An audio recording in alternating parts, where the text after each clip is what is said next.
two biggest cities have decided to roll back the bus fare hikes that ignited nationwide unrest. But the decision by Sao Paulo and Rio de Janeiro has not stopped the huge anti-government protests.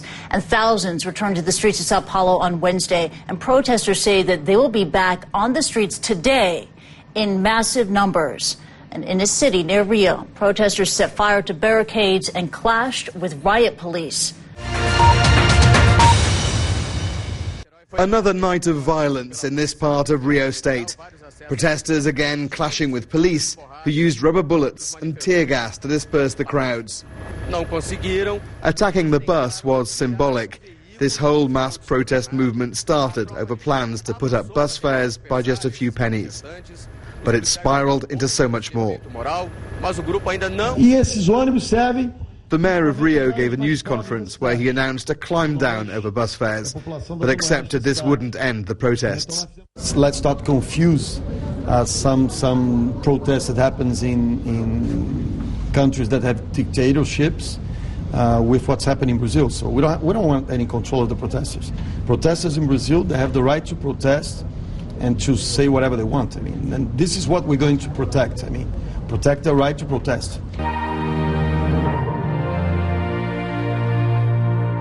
Now, the nationwide grassroots movement is considering its next steps after government officials announced a reversal of the bus fare hikes that led to the original protests. Celebrations were muted, with most saying the fight was just beginning. The bus prices went down, but Brazil wants more. We want a change. All of them want education, health and transportation. Brazilians are tired.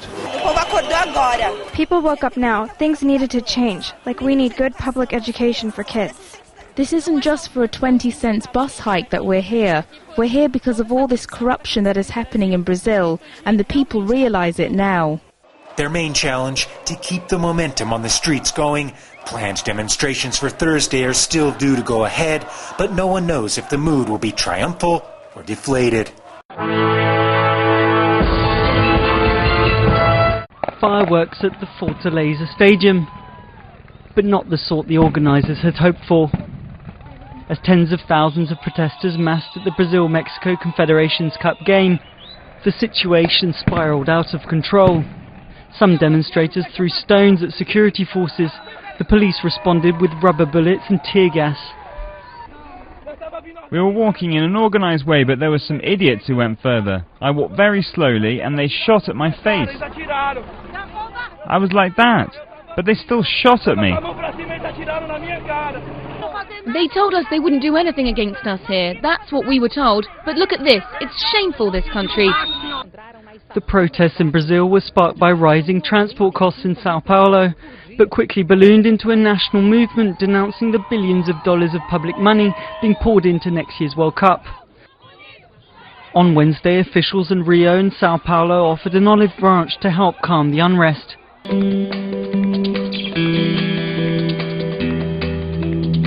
Brazil hasn't seen anything like it in recent times, and governments, both local and national, are trying to diffuse the anger. We will carry the burden of the budgetary costs, making an adjustment in the area of investment and by tightening our belts. I do understand transportation is important and that quality, collective transportation working at a high capacity is a priority. At one point, some protesters got inside Fortaleza Stadium during the Brazil-Mexico Confederations Cup game to get their message across. It's unsure if the reversed price hike will work. The initial anger has grown into nationwide protests against poor public services, inflation and the billions being spent on staging next year's World Cup.